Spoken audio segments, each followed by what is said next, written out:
Esta conferencia comenzará a grabarse.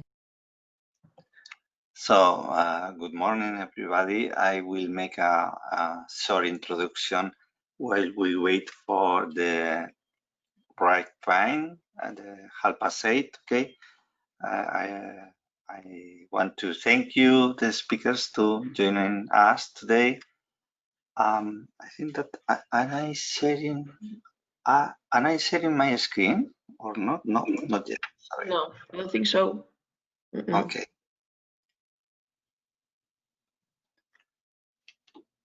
I think that now is share. Yes.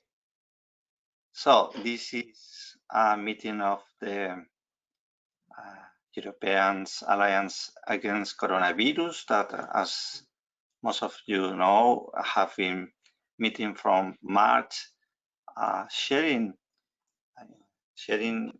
information, ideas, initiatives that helps in the fight against the COVID.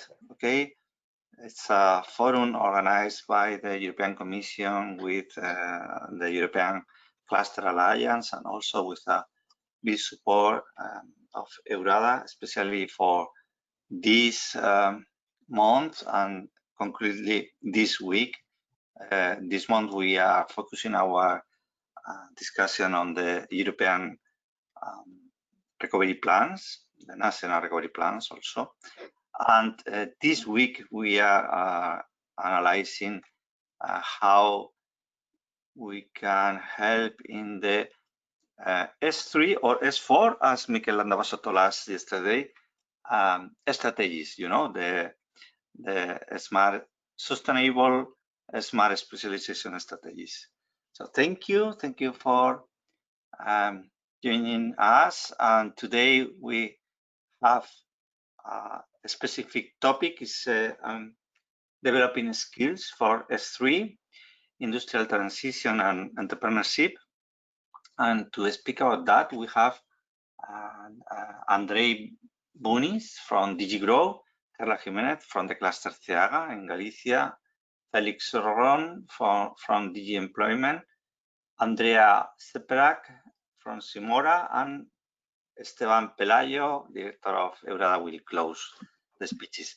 As we have only 1 hour, I will recommend you please keep your speeches to the 10 minutes limit, and that way we could have some time to speak open dialogue at the end of the session. Without more delay, I will introduce Andrei. Are you there? Andrei Bunis? Not yet.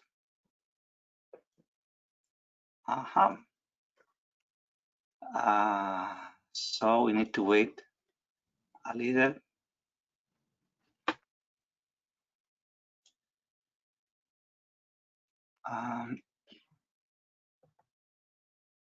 Andrei Bunis, let me check.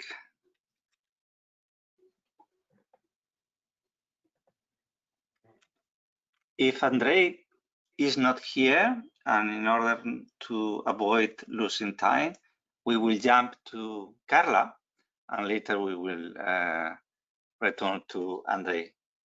Okay, so Carla Jimenez from Ceaga, Cluster Ceaga in Galicia, it's your turn.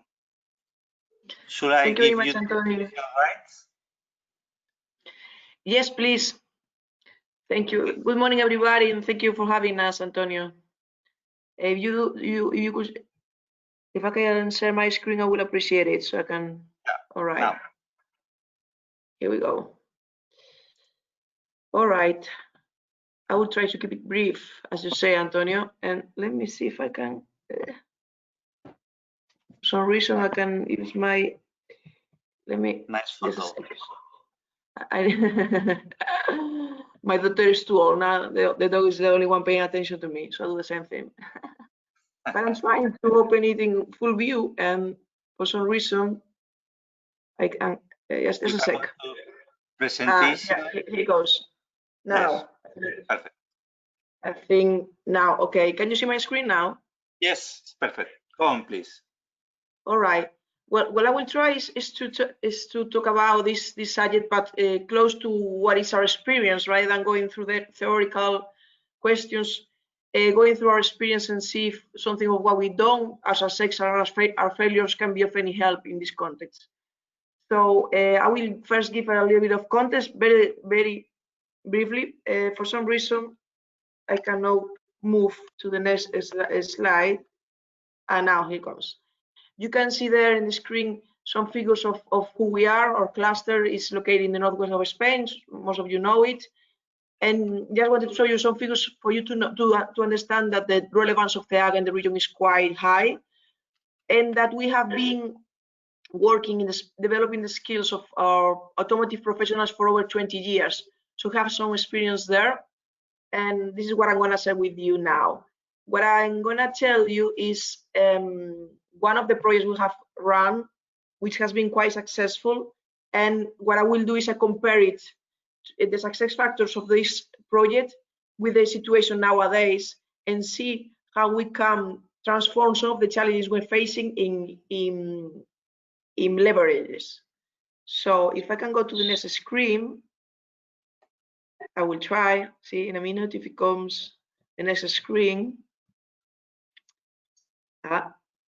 For some reason it doesn't want to move. Let me now here. Well, in CEAGUA, some years ago, we developed a program to develop the skills to have lean professionals in every factory. So there was a program, a training program that we developed in 2009, and it's still running. It's been a great success, and we have analyzed afterwards the key factors of this success. We developed ourselves, the Galician industry, automotive industry, for the Galician automotive industry. This was very focused in our companies, in our 130 company members. So far, we have trained close to 400 professionals from 44 different companies. So when you talk about lean manufacturing, when you talk about continuous improvement in our region, you talk about CEAGA. We have a footprint, a strong footprint in lean manufacturing here. And in recent years, I would say from 2015 onwards, companies from other sectors, let's say, for instance, food manufacturing, or let's say wood manufacturing companies have joined, not only from our region, but they're also coming from other regions to train their professionals in lean manufacturing with us. So this has been a great success.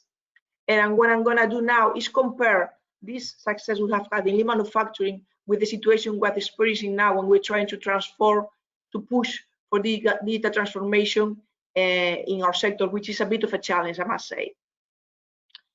We will say, okay, this was a success. Let's do the same thing for 4.0. Let's start from the top.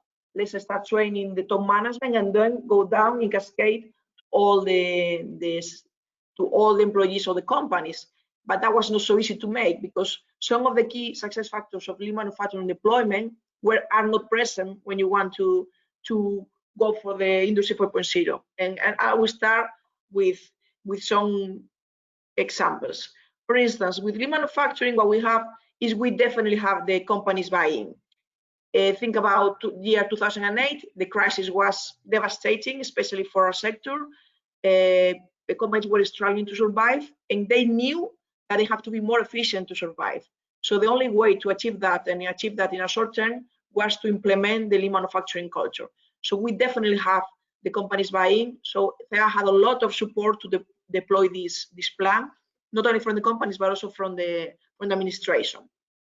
Nowadays, that's what we have when we talk companies about the factory of the future. Yes, some of them obviously buy it, and they are supporting us. Obviously, I'm not saying that it's a mess at all. It's actually quite successful, but still, nowadays, and especially after COVID, people is thinking, okay, don't talk to me about the factory of the future. I'm trying to save the factory of the present. So this is the situation that we have to face, and we have to be really pushing and in there to be able to get the buy-in of the companies. That's the first challenge, I will say. Second challenge, when you talk about lean manufacturing, this is normally you make an initial investment, and you have it's very cost efficient. You can really train in lean manufacturing with Lego. That's it. And if you cannot use Lego, you can do what we do. And this is, I think, is a success. Is that we go to the companies, the actual companies, and we run improvement process workshops in place. We don't touch anything, we don't break anything. That's great. They lend us the factories, and we train people there, and that's fantastic. When you talk about 4.0, the question is, you really want to use our last generation cobot to train people? Not so sure about it. So that's a bit of a challenge. The 4.0 is expensive. We're talking about technology, so you don't play with technology. Third point, I will say, when you talk about lean manufacturing, very, very quickly you have a return on investment. That's fantastic. You just run a standardization project, and then you see the return straight away. When you talk about 4.0, you have to invest a lot of money. And even though the expert says that out of €1 invested, you get €2 savings, well, that's still to prove. People don't believe it so quickly. So we have some challenges here that we have to face, and we're trying to face them, and well, we're doing well so far. What are we doing?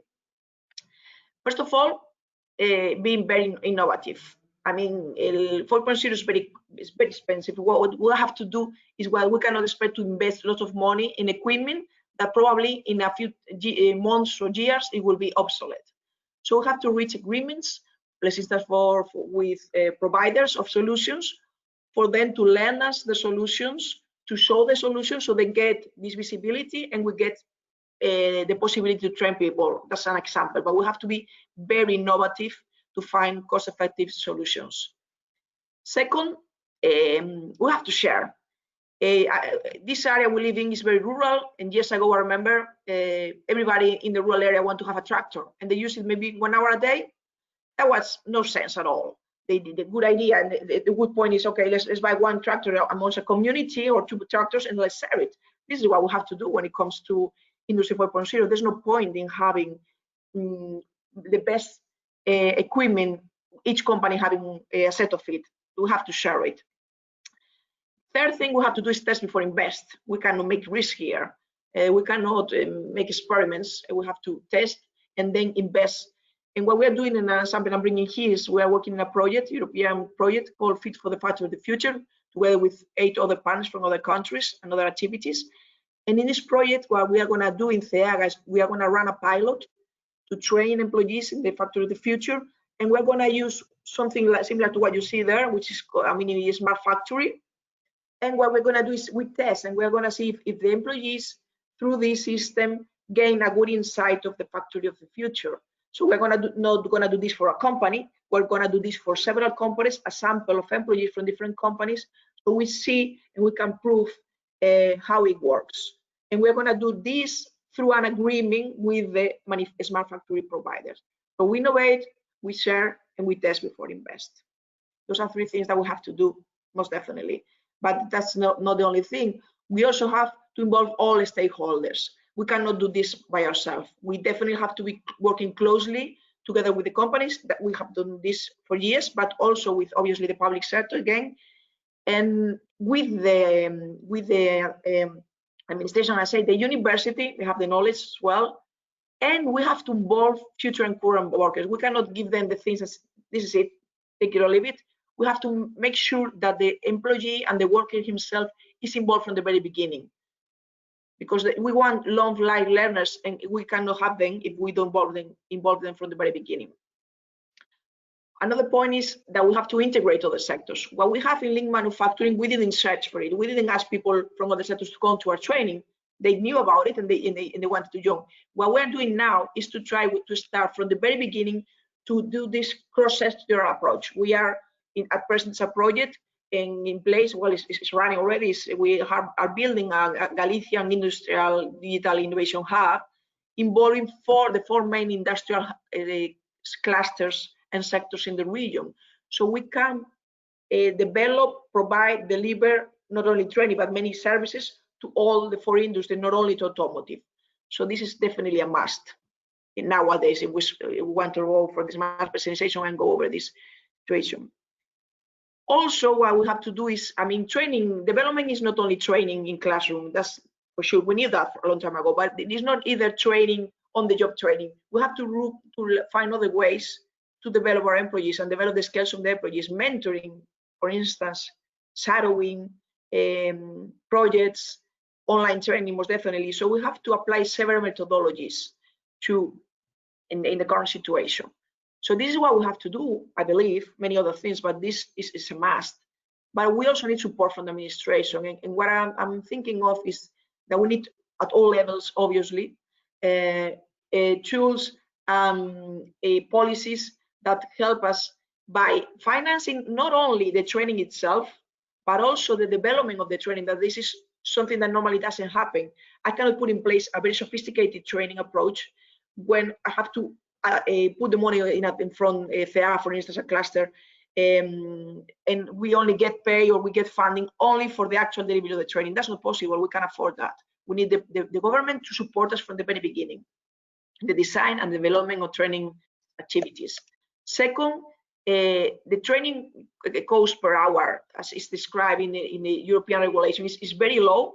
It's tough for when we were used to do classroom training, and that's not a reality anymore. We have very expensive trainers and we have very expensive equipment. So with the current situation and with the current regulation, normally we cannot afford to run a training program, sophisticated 4.0 training program with what it is, how it is defined now. Also, I think it's important to allow co-financing, that in many programs is not possible. You have to deliver this training and the recipient or the trainee has to get it for free. I think that's not good because they don't value it, and it's not, probably not, you cannot reach them. So I think that co-financing should be allowed, and also the person, the trainee, takes ownership when they pay for it or they pay partly for it.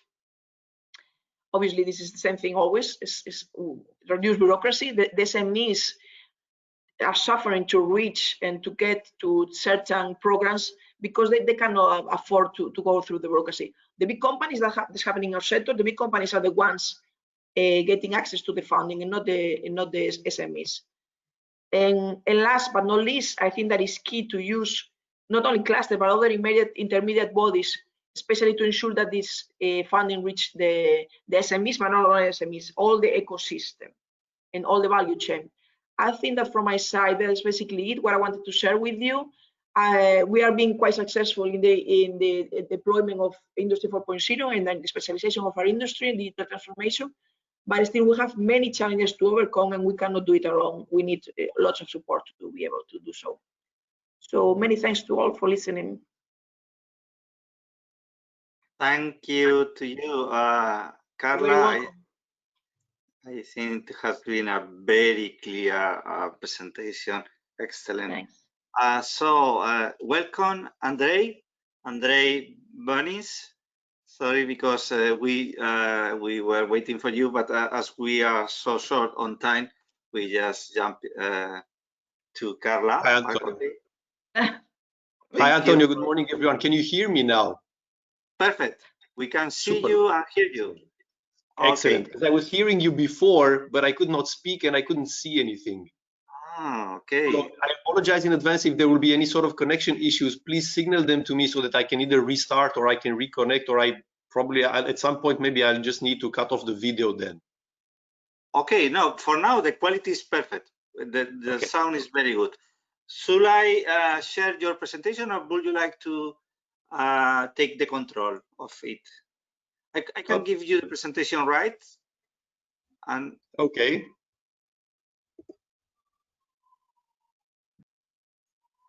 Now we see your screen. Excellent. Just a second. Let me go under the Pact for skills. Today it's clusters. There we go.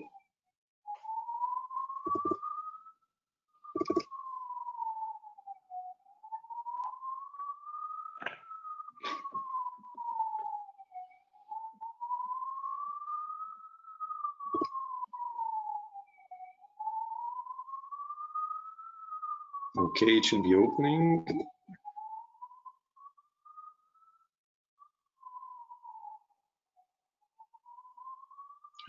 There we go. Okay, so today I would like to talk to you about the Pact for Skills. You've heard about it as well on the meeting on the 10th of July. But today I will also talk. I will talk about the progress, how we're moving towards the launch of the Pact, the main points of the Pact. Just a short reminder of the main points of the Pact. Then how we are moving towards the launch of it and the actions that we are doing to accompany the launch. And then maybe also a bit about the role of the clusters. And I will then also have some questions for you. Let's just. Thank you. Can you now see? Can you see the presentation? Yeah, but it would be better if you put it in full screen, you know? Yes, I will. Let me just do this now. It should be a 5. Of course not. Just a second. The slideshow. No, yes. Ah, right. Yes. From beginning, if you want. From beginning. I usually do it with the Perfect. keyboard. Do you see it now in full screen? Yes, perfect. Go on, okay, please. good. Thank you. So it's the launch of the new part. The launch of the new Pact for Skills took place in the beginning of July. It was part of the European Skills Agenda, and the Pact for Skills is one of the main points of one of the main tools foreseen by the European Commission to move forward in the skills aspect. It's one of the tools that we are counting on together with the industry and of course you and other actors involved. We are counting upon to bounce back from the wake of the COVID-19 crisis. It has the purpose to support the employees, the businesses with the skills to deal not only with the rebound now, but also with future disruptions. It is one of the tools that we are counting on for increasing the resilience of the system and the resistance to crisis. So basically, in this context, we are also building upon the work that has been done so far in various ecosystems, mainly regarding the blueprints for sectoral cooperation on skills. So we are building on those. These are the part of the building blocks that we are using to build the Pact for Skills. Basically, what is the Pact? The Pact aims to bring, it's a very large and it's a comprehensive new approach to the reskilling and upskilling of European citizens of working age. So it deals with reskilling, upskilling. It aims to bring industry together in large partnerships with the public authorities and other social actors. It concerns all levels, so we aim to have it work at all levels, including from local to national, regional, European, and it builds upon other previous initiatives of the European Commission, like European Alliance for Apprenticeships, the blueprints, as I mentioned, the blueprints for sectoral cooperation on skills, the digital skills and jobs coalitions, and so on. Then there would be the Commission will offer support. We are now investigating. We are now putting together a type of support that the Commission will offer for this, and doing some other actions. Now, the way in which we are looking at it, there are different ecosystems that are mentioned in the skills agenda, in the new skills agenda, and the Pact, of course, also works alongside these different ecosystems or sectors. The progress towards a potential Pact, so the Pact will be made of partnerships. The idea is to have, let's say, the larger players and the smaller players in an ecosystem, such as aeronautics or microelectronics or automotive. The idea is to have these actors come together, to also with the help of the national authorities or local authorities or other stakeholders, to be able to come together and to ensure that the trainings that, for example, one of the players is dispensing to their employees or to people who are interested to work in that organization, in that business, so that these trainings are also made available, these skill sets are also made available to other actors in the ecosystems. And the idea is for this to ensure a stronger connection between the actors, not only businesses but also other training providers, if they are participating into this, and of course in a longer term that this will be in case there is, for example, in case one of the actors in this in the ecosystems is hit by a crisis, there are economic issues, and they're more strongly impacted, so that they can, employees and people who work in that business, they are able to move. They already have some skill sets, they have some basic skill sets, and they are able to move quickly to work either with another actor in the same ecosystem, or even move outside the ecosystem if there is a connection between the two. Now we've seen the need for this. The need for this became very pregnant now in the strong and sudden crisis brought by the coronavirus. What we have seen were businesses that in the same ecosystem, some companies along the supply chain or along the food chain in the ecosystem, some businesses were impacted faster and some other were impacted slower because they were at different points in the production chains, for example. But and ideally that would have been if people working in the same ecosystems would have had at least some sort of basic skill set in common, then these businesses would have been able to lend people, let's say, or to help the people who work for them to actually move and work at least for a partial time to work and move to work in another organization, another company, and then overall the resilience of the ecosystem will increase. What we have to know, I mean, you know this of course, but different ecosystems are at different steps of progress. For example, I'm thinking of health. The blueprint in the health is a bit less advanced, for example, than the one in automotive. The actors, it's also a matter of ecosystem, the way in which the ecosystem are constituted, because some of the ecosystems, like the automotive, they have fewer actors, bigger, they can come together faster, they can because there are fewer actors to be involved. Some others, like the health, are much more diverse. There are more smaller actors as well coming in together at different steps. There are different areas. There's the e-health and so on. They're less integrated, let's say. The idea is why we are making this presentation today for you is because the clusters can and are very welcome to be actively involved in all this. And then I will speak towards the end of the presentation. I will say a few words about what we are about some of our ideas on how clusters can participate. So the Pact for Skills, as I was saying, okay, now you have here some numbers. This you already know. I will quickly go through it. The idea is to bring all the relevant stakeholders and to bring them together and to commit in concrete terms, together with key performance indicators to be established, together with the ecosystem, of course, for each ecosystem, and then bound together at a wider level, at the level of the Pact for Skills in general, multi-ecosystems, so all the ecosystems bound together by a charter that they will be invited, the actors and the stakeholders will be invited to sign. The charter will have a subset of these key performance indicators to which the participants will engage themselves, they will commit, they will follow, and they will deliver upon. What is the Pact for Skills in practice? As I said, it's the upskilling and reskilling of people of working age, also involving apprenticeships. All types of skills are concerned. So that means not only the purveyors of trainings of the regular type, so long-term teaching and long-term schooling systems, but also the training is dispensed by the companies, the training is dispensed in other ways. All these partners are invited and will be part of the partnerships.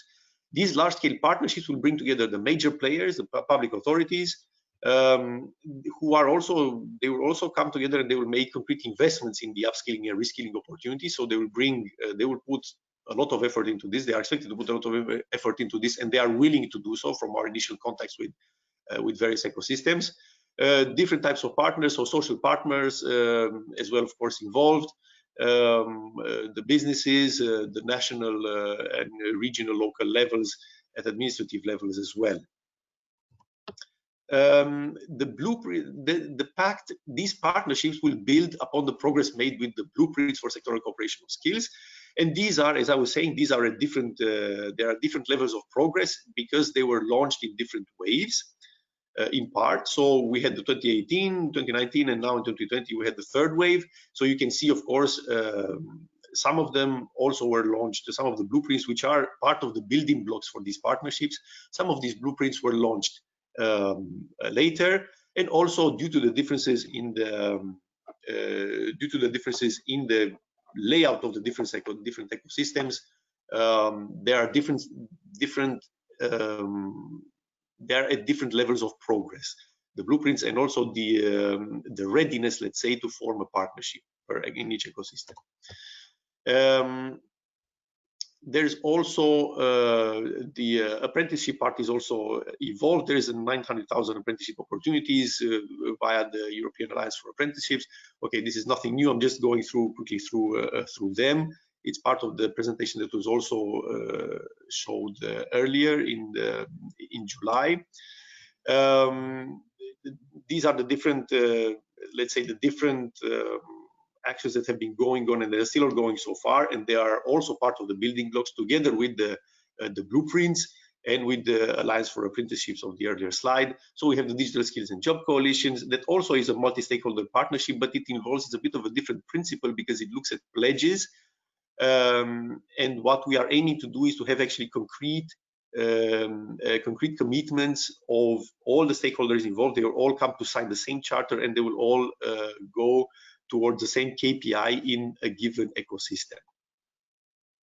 The road is where we are now. We are now at the setting up of the roundtables in September, October. You see the third big bubble there. It started in July with the launch of the Pact, in the publication of the Pact in the European Skills Agenda. We have started internally, and also we started the consultation on the charter that I said that will bind together all the ecosystems at the higher level, let's say. The charter will be comprised of the main principles and the main lines of the partnerships and of the Pact for Skills that are to be the same, the general framework, let's say, for the entire ecosystems, for all the ecosystems. Then we have the consultation of stakeholders that we have started now with discussions informally to define the principles and in particular the KPIs to be implemented for each ecosystem. And now we are also in parallel, we are also setting up the roundtables. What are these roundtables? These roundtables are discussions hosted by the two commissioners, Commissioner Breton and Commissioner Schmidt, so the Commissioner for the Internal Market, Industry, and the Commissioner for Skills. They will host a series of roundtables, each for every ecosystem, so 14 or 15 in total. And these roundtables are discussions at high level, at the CEO level, between the different stakeholders of an ecosystem. That will accompany, these discussions will accompany the official launch of the Pact for Skills that will take place in Berlin. The calendar for these roundtables is fairly long, so they will take place from, the first one will be in a couple of weeks on the 23rd of September, the automotive sector.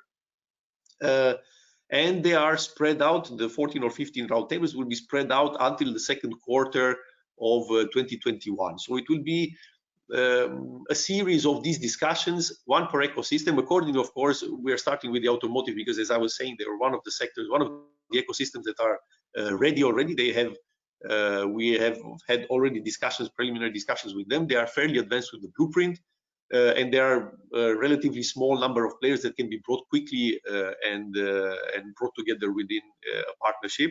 So we are starting with them. We are also preparing the discussions with the other ecosystems. In the meantime, we have another roundtable scheduled for the 5th of October. It is the microelectronics ecosystem.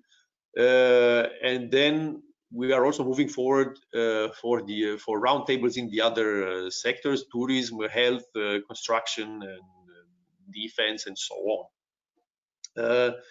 So we are now working on these roundtables. We have discussions with the ecosystems, and we are also aiming to invite and to have a cluster representative present for each of these roundtables, which will be small in size. We are anticipating between 15, maximum 20 participants in total with the two commissioners. So it's a fairly, it will be a very high-level discussion. What we are expecting from these roundtables are not only, let's say, there are commitments at least to the signing of the charter, but we are also hoping that in the ecosystem that are more advanced in the blueprints, for example, and with the other activities like the skills and job coalition and so on, so they are more advanced with the building blocks, then they can move actually, and even in the roundtables already commit to some KPIs and to commit to signing the partnerships and building the concrete partnerships. So it depends. The agenda of these roundtables kind of depends as well on the state of advancement of the skills actions in each ecosystem. But we have high hopes for actually concrete commitments and concrete things happening at the roundtables. You see now here, this is an overview of the ecosystems, industrial ecosystems for recovery. There's a series of 4. Hello, sorry, can you hear me? 1 minute because we are quite late. Okay. Okay. Then, okay, so please. this, you have the roadmap. I'm not going to go then through these slides. I'm just going to go now and say a few words about what we are doing with the clusters and what is our idea of the clusters. So, as I was saying, we aim to have the clusters involved already from the beginning. So, from these roundtables that accompany actually the launch of the Pact, we have some ideas in mind of what the role of the industrial clusters can be in this setting, in these partnerships. And we are counting on the clusters' capacity for reaching out in particular to SMEs, because the SMEs will need to be brought together. These roundtables and the partnerships will involve SMEs as well, but they will have to be connected. They will have to be connected somehow to the larger partnership schemes.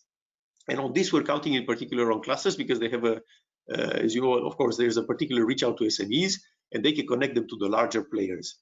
Then these connections internally, also industrial clusters can act as intermediaries between the industry actors and the partnerships that will be set up in each ecosystems, because due to the large potential for the large number of connections that the clusters bring, the large number of businesses that they know, the large number of companies that they are connected to.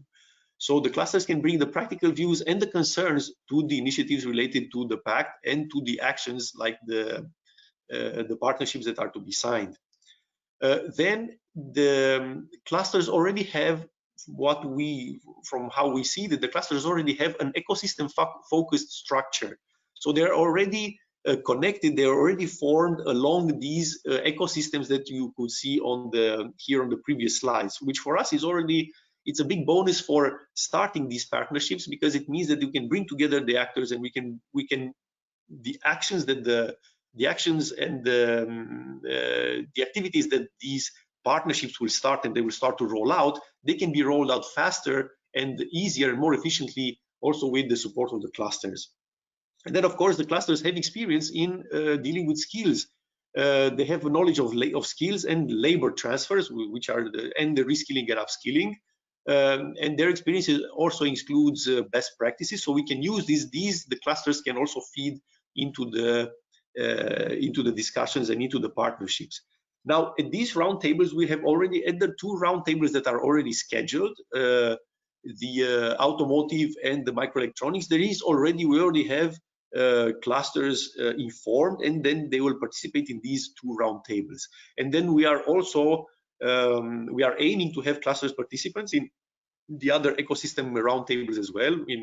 For example, in defense, this is already proposed and put on the table. So we have high hopes for that. Now, what I would like to ask for you is that if you can, and also in writing after today's discussions, if you can provide us with ideas and proposals of how clusters can contribute to the Pact and to the partnerships in each ecosystem. I would like, if possible, if you would have some ideas on the contributions of the clusters within an ecosystem, but also cross ecosystems, because the idea is, like the crisis now showed, there were many people who were working before the COVID-19 crisis hit. They were working in one sector, like for example, tourism or retail, and then once the need for people with even some sort of basic skills in the health ecosystem arrived, many people could still learn quickly how they can move and how they can do some other activities in a totally different sector, through which they were connected somehow yet initially. So we are also looking into these cross ecosystems potential partnerships. So if you could please provide either now today in the discussion, either afterwards in writing, if you can also contribute with these ideas, we would be very happy and we would much welcome them. Then we will integrate them in these internal discussion papers that we are building now. We are drafting now with the role of the clusters in the partnerships and in the construction of the Pact for Skills. Because with these, we can also go with these arguments and with these ideas, your contributions, we can also go to the other services in the Commission, which are not necessarily linked to clusters, and then we can present, the role of the clusters and the importance that they can have in the Pact. Thank you. I hope I was not too long. It was.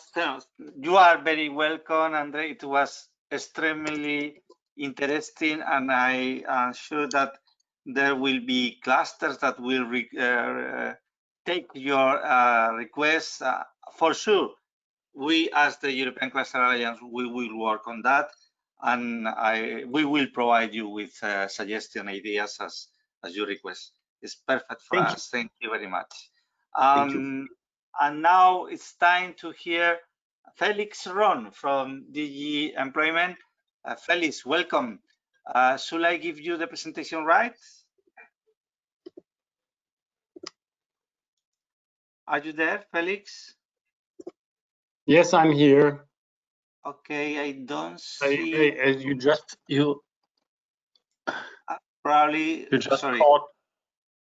caught me in surprise. Now, okay. I'm giving you the presentation, right? Do I have? How much time do I have? I'm not sure whether I have 10 minutes. 10 minutes.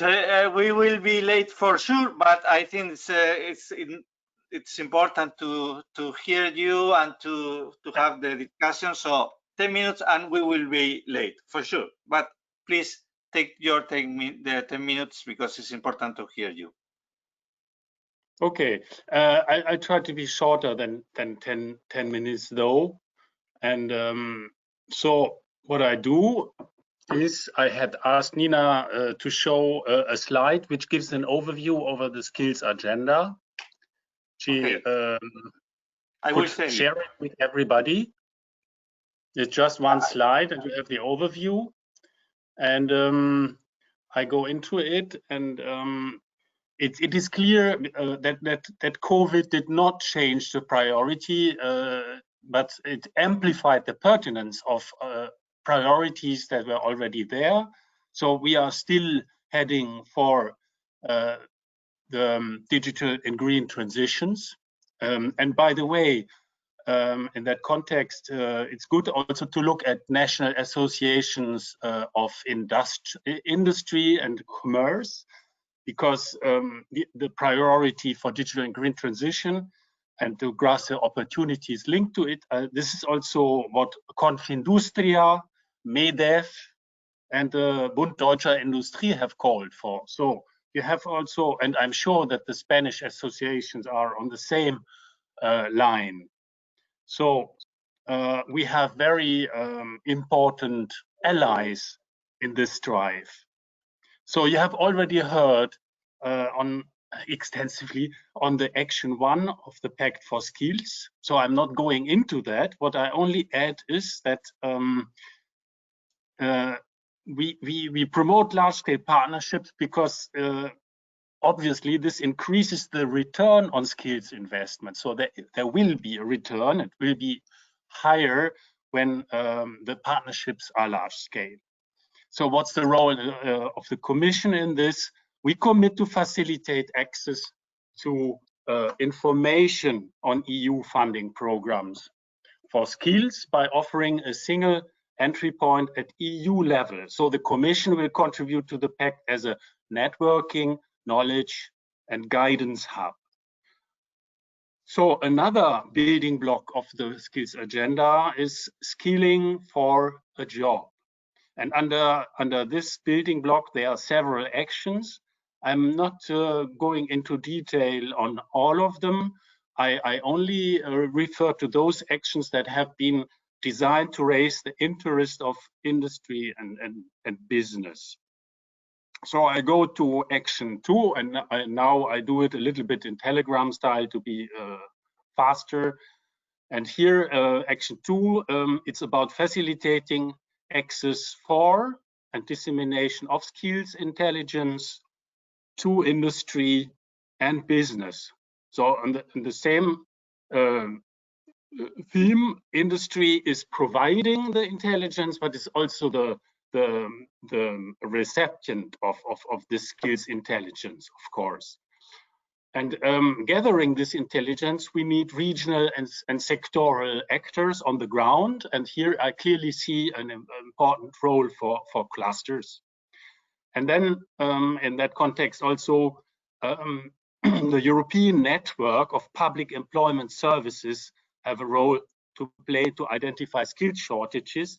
And obviously clusters can link up with local and regional public employment services to work together on skills intelligence. The action 4 is on modernization of vocational education and training. We have proposed a council recommendation to modernize vocational education and training. It should become more flexible, inclusive, and more work-based. In short, excellent. And of course, with a focus on equipping people for the green and digital transitions, which is also subject of action 6. So we want more apprenticeships in companies. We will promote very much the transnational platforms of centers of vocational excellence. Also, the centers of vocational excellence, very interesting for clusters. We foresee them to train the young, to skill the workforce, to act as a knowledge and innovation hub, even for young entrepreneurs or for entrepreneurial activities. Action 6, Andre also referred to the digital education action plan. There we also foresee a skills and job service platform, EU ICT crash courses, based on the computer driving license, a little bit something in that style, and more. Under this action 6, we also foresee an education framework for climate change. So this is broad education of citizens. And then for the labor market, we will try to define green core skills, so skills that are needed for this transition, and a taxonomy of skills for the green transition, but that is rather for statistics, for gathering statistics. So this is something else. Action 7, we want more STEM graduates. We want to foster entrepreneurial and transversal skills. I don't have to comment on how important STEM knowledge is and that it starts early.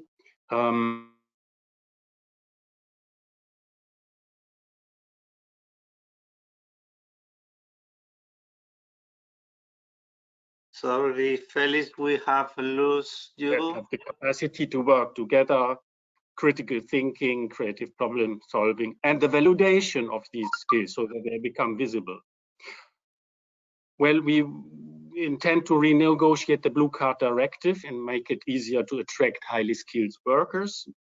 So this is action 7 in very short. And last but not least, action 10, micro-credentials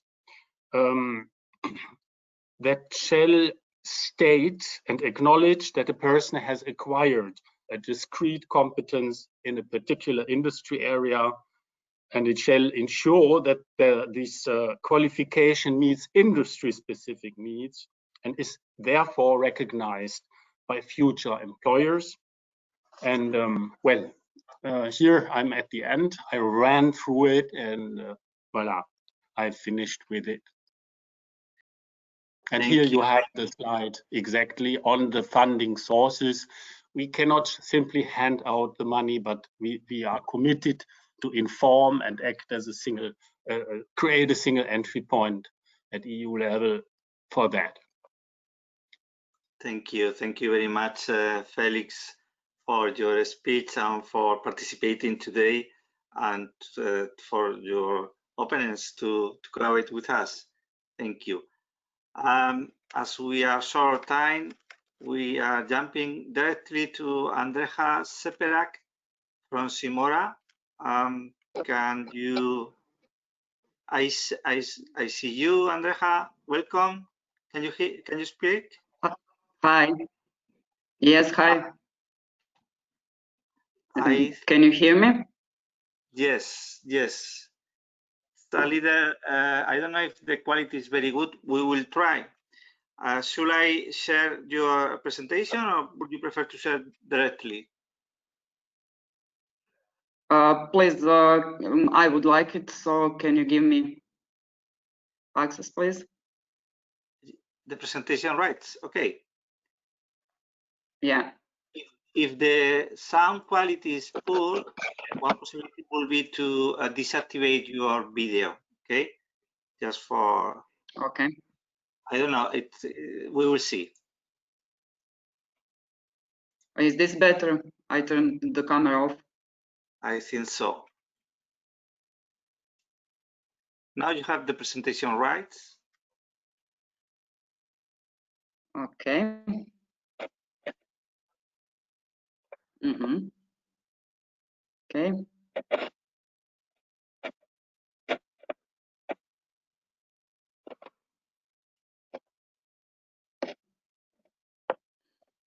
Just a moment, please.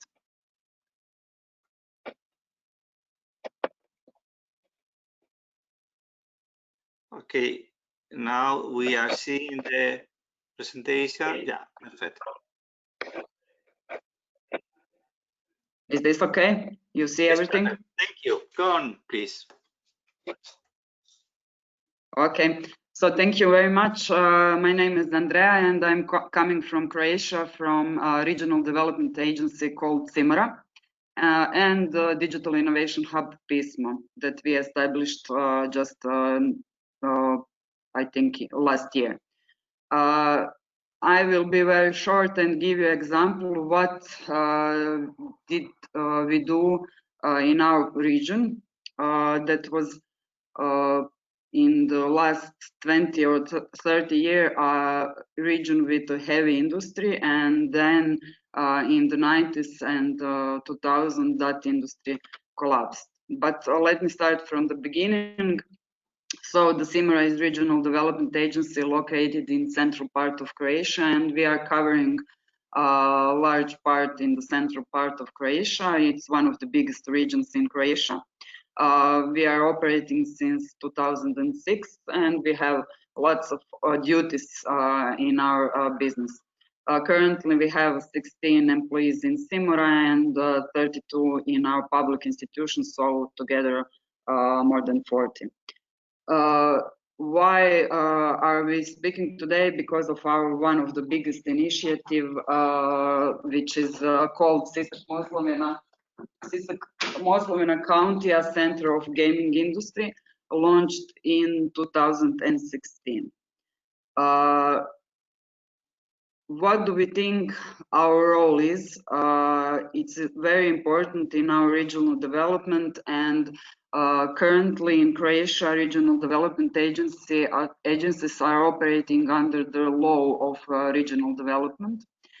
Sisak Moslavina County is really struggling with the high unemployment rate. You can see that we have unemployment rate around 19%, and in Croatia that is 9%, so it's really high. But the biggest problem that our unemployment rate was, I think in 2018 around 30%, so it was really high. Our biggest challenges as regional development agencies to gather all stakeholders in our region, to network them, and to try to invest in lifelong learning, to include some vulnerable groups, and to equalize market needs and educational system. So as I said, Sisak-Moslavina County was a county of heavy industry, chemical industry, oil, food industry, etc. And in one time, all of those industries collapsed, and we were left with skilled workforce in, let's say, metal processing, but they couldn't work anywhere because there were no industries or anything else in our region. So in one time we were forced to come up with a new plan and to find a niche for our region to work in. So that niche was the gaming industry. We started in 2016, and in the beginning it was strange and funny the idea for a lot of people, but today we are famous and well known in Croatia and surroundings by it. We have 6 steps: free English courses in kindergartens, workshops for video for gaming. We launched startups and business incubator Pismo, digital innovation hub. We started a new 4-year program in our high schools. We gave financial support for startups in gaming development. And our next step in the next 5 years is creating or building gaming center, gaming campus with esport arena and university for gamers. One of those 6 steps was Pismo. It's a business incubator and it's a digital innovation hub. It's focused on gaming industry and one small part on metal processing, because we have still left some small SMEs dealing with metal processing. We have 2 buildings with 20 offices, co-working space, conference room, multimedia space. But the most important thing is that we are equipped with equipment that does not exist in this part of Europe, and we are ready and open for gaming industry. And we are, of course, working and are member of cluster of Croatian video game developers, which gave us motivation and for our following and future activities. You can see here some of our people working in Pismo and equipment. One of our most important parts in Pismo are educations, because we learned that it's not only important to have infrastructure, but we need to educate people, and we have so many unemployed young people. And we started with 2 directions in education. We have 6 months training in gaming, so it's specialized in gaming, and every 6 months 2 groups of 20 people are starting with this education. One group is trained in graphics, one in programming, and they are changing when needed. Currently, we have the 4th group attending, I think 41 or 42 people. So in total, 189 people went through our educations. Just to illustrate what that means, we have educations in Novska, where Pismo is located. Novska is really one small town in our eastern part of the region, and currently there is no available apartments, houses, flats, rooms in Novska because those people have gone through education, and most of them have stayed in Novska. So the result is that we have 36 startups that are working in Pismo with more than 40 employees. Number of video games are created, applications, web pages, and everything. And the people that didn't start their own companies, they're employed by existing gaming companies in Croatia. These are our education. We have spaces, we have equipment, we have educators that are working with those young people. These are our new startups in Pisma. And the second direction, we decided that we needed to put entrepreneurial skills in elementary and high schools. So we started with gaming courses and teaching lessons in high schools and elementary schools. More than 200 pupils passed through this education, and it was a great thing because today children are aware of IT and digitalization more than we are. So we started with this new curriculum, gaming technician developer in high schools in Sisak-Moslavina County, and it was a result of work of Simra and Pismo and our Sisak-Moslavina County and another number of other stakeholders.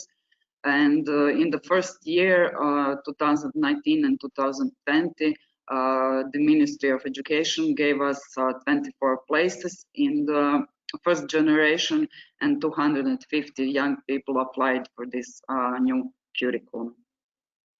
So these are our young people in high schools, and that's it from me. Thank you very much.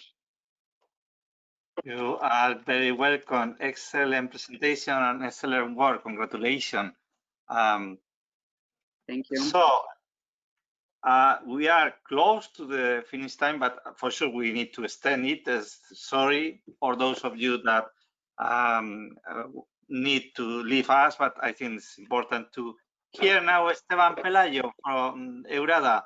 You need to know that Esteban and Eurada has been helping us a lot on from a long time ago, okay, but especially for the organization of this week, this S3 special week. And so we feel that Esteban is a strong part of Esteban and Esteban's team is a strong part of our activity. So thank you, Esteban, for everything, and the floor is yours.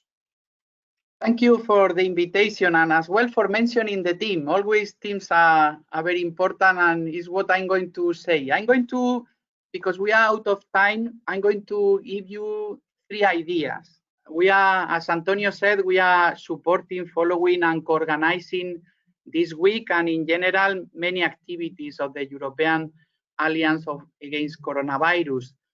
And the first idea that I'm going to say is that there is a strong opportunity on the topic of today. That's why it was chosen very well. Skills is one of the priorities of the next cohesion policy, and it's agreed by all the actors. And I'm going to explain you briefly how it works. As you know, cohesion policy is almost around 1/3 of the European budget, that it is directly managed under common rules by the member states and the regions. We speak about cohesion policy of the European Regional Development Fund, the European Social Fund, the Cohesion Fund, or the Rural Development Programs and the Fisheries Program. So what is new and it is important is that in the European Regional Development Fund, there is one of the key priorities is skills. And I'm going to explain where to find that, because sometimes because it's so huge, the programs, I'm going to provide you a map. So there is, for the next programming period, 21-27, there are 5 priorities on these programs that I informed you. European Social Fund always work with the skills and training of people, but not so much the others. The first priority of all the funds is to have a smarter Europe, an innovative and smart economy transformation. There are other objectives, which are the green economy, connectiveness, a more social Europe. But in the first one, which is one of the most important, because there is a thematic concentration in order to provide more impact. One of the 4 key activities on that one is the first one is supporting research and innovation capacities. Second one is digitalization. Third one is SMEs. And the fourth is, as I told you, developing a skill for smart specialization, industrial transition, and entrepreneurship. And this is something new in the European Regional Development Fund. Before, there were things related to supporting the capacity of the workers.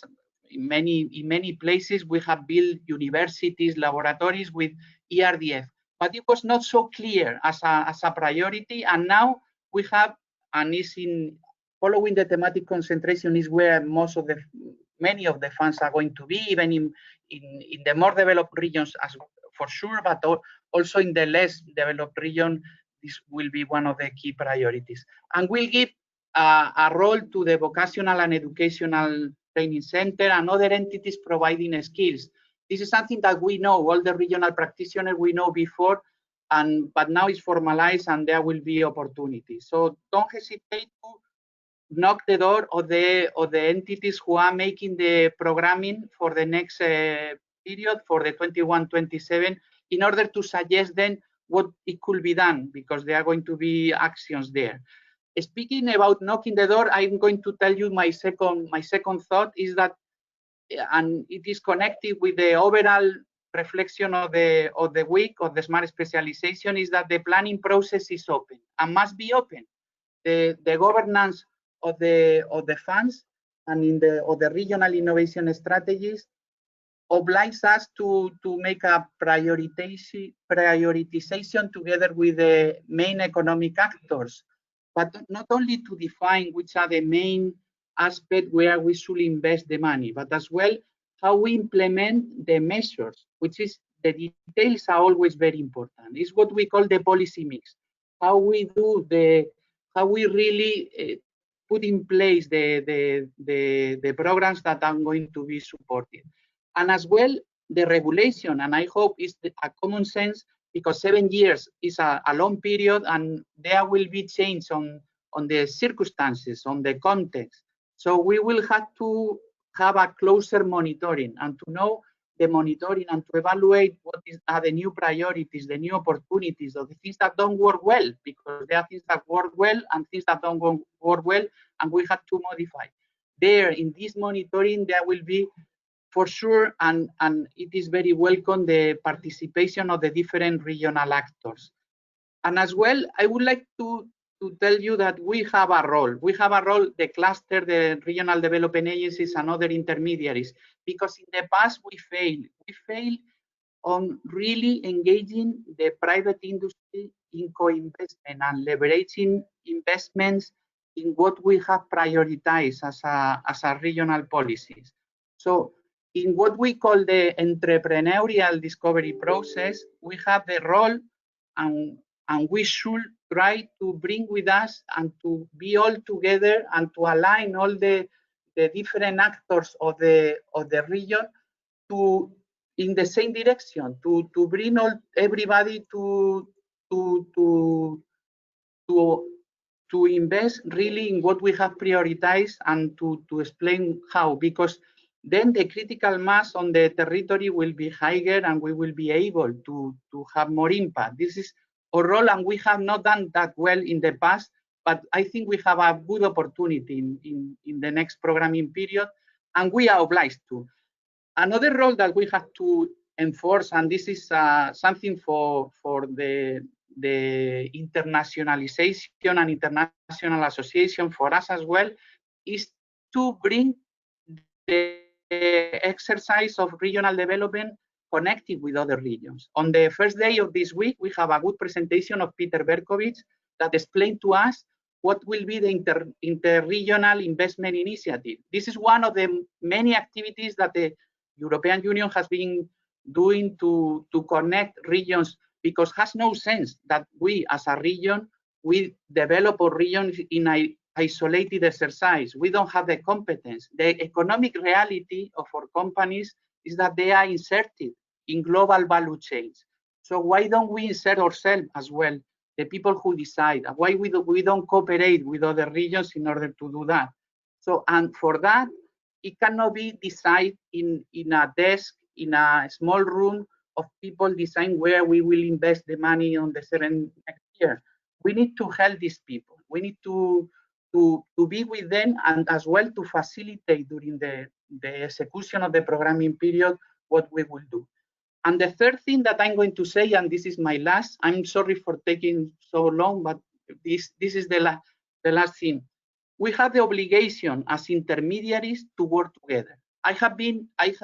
In the past, I was not only in Brussels, now we are based in Brussels, but I was in a region and I know what happens in a region. Sometimes we work very well together, but in some cases we have difficulties. It's like families, we are working, but we have this obligation. We need to support a complete and structured ecosystem in order to provide overall support of what the companies need. And for that, nobody is left. The more we are, the richer the ecosystem will be. So we need to have a Chamber of Commerce helping the companies to internationalize. We need to have competence centers, and the bigger and the better are the competence center in order to provide the skills or to provide applied research and innovation to the companies, the better. The university, if we make them to be out of the ivory tower and they have good office for licensing, it will be better. And this cannot change in 1 or 2 days. Nobody is perfect. The regional development agencies are not perfect. Sometimes we are too bureaucratic because the regulation forces us to be, or sometimes we are too conservative. Clusters sometimes don't represent so much companies, they only represent a few. So we have to expand our view and we have to cooperate together, not only internationally, but as well in our region. And there are very good examples. Today we have very good examples. For example, we gave the award to the best development agencies 2 years ago to the Development Agency of Galicia, IGAPE, because they have a very good system to support innovation in traditional industry connected with FEAGA. So this is, we didn't award the cooperation, but it was FEAGA bringing the good innovation to the Development Agency of Galicia and helping the companies, traditional companies, about how to support. And the relation between the EURADA and the European Cluster Alliance is another good example. So we are showing this week that we could work together, and I think it's a good relation, and I am sure that many things will come well cooperating regional development agencies, cluster, and any other intermediary, business incubator, chamber of commerce, the capital, the business angel, the people who provide capital. So thank you very much for this invitation, and I hope we will continue to work together, Antonio. I am totally sure. It's a pleasure and it's fruitful, and we will see for sure more results in the future. It's wonderful to find that spirit with you, EURADA, and also with the rest of the participants, the speakers on the, not only today, but on all the year-long series. Thank you anyway, Esteban. So we are late. I think that we need to give at least 5 minutes to some questions, and after that we will close, if you don't mind, okay? 5 minutes. So please, if somebody has a question, a suggestion, short, very short, to the point, please, but the floor is yours. Yes, Antonio, can I make a very short question to Carla from SEAGA?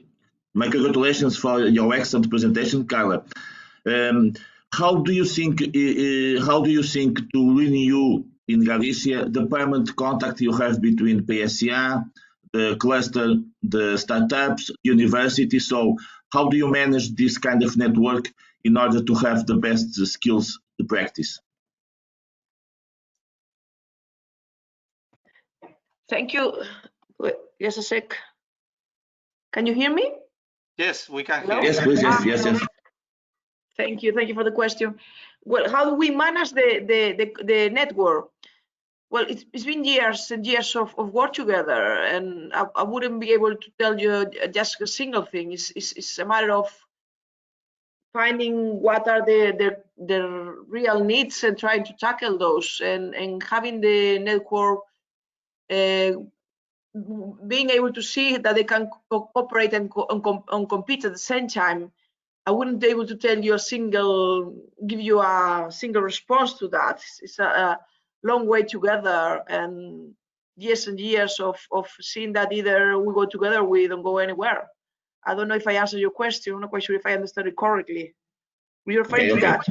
Yes, okay, that's okay. It was only to have the confirmation that the network is working well. Thank you. It is. I have to say that it is working very well. Thanks to you. Okay, another question or comment from the attendants.